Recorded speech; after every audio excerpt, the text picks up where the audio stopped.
এই হাসি মুখটাকেও দেখতে যেও না, কারণ এই হাসি মুখের পেছনে লুকিয়ে রয়েছে দেশের এক ভয়ানক কুখ্যাত গদ্দার।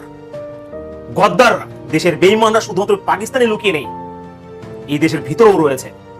এবং দেশের বাইরের শত্রুদের থেকে দেশের ভিতরের শত্রুরা আমাদের দেশের পক্ষে বেশি খতরনাক। ইনার নাম হচ্ছে জ্যোতি মালহোত্রা। ইনি একজন ট্রাভেল ব্লগার, হরিয়ানার বাসিন্দা। আমাদের দেশের অভ্যন্তরীণ যে সমস্ত সেন্সিটিভ নিউজগুলো রয়েছে, সৈনিকদের বিভিন্ন খবরাখবর, সেই খবর পাকিস্তানে পাচার করত। কতটা এই যে হাসিমুখ তোমরা দেখতে পাচ্ছ, এই মহিলা আমাদের দেশের পক্ষে কতটা বিপজ্জনক, তাহলে একবার বোঝো।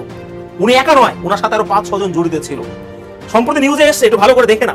এই যে ঠিক আছে, টাইমস অফ ইন্ডিয়া, সেটাই লেখা রয়েছে। আমি যেটা বললাম যে হরিয়ানার বাসিন্দা অ্যারেস্ট হয়েছে আজকে, ঠিক আছে, অ্যারেস্ট হয়েছে অবশ্যই। এবং কিসের জন্য? কারণ বিভিন্ন সেন্সিটিভ নিউজ বা খবরগুলো যেগুলো রয়েছে সেইগুলো পাকিস্তানে পাচার করতো। কারণ কি জানো? তোমরা শুনলে অবাক হয়ে যাবে। পাকিস্তানের একজনকে ভালোবাসতো। শোনা গেছে পাকিস্তানে ঘুরতে গেছিল, সেখানে গিয়ে একজনকে পছন্দ হয়েছে, ভালোবেসেছে।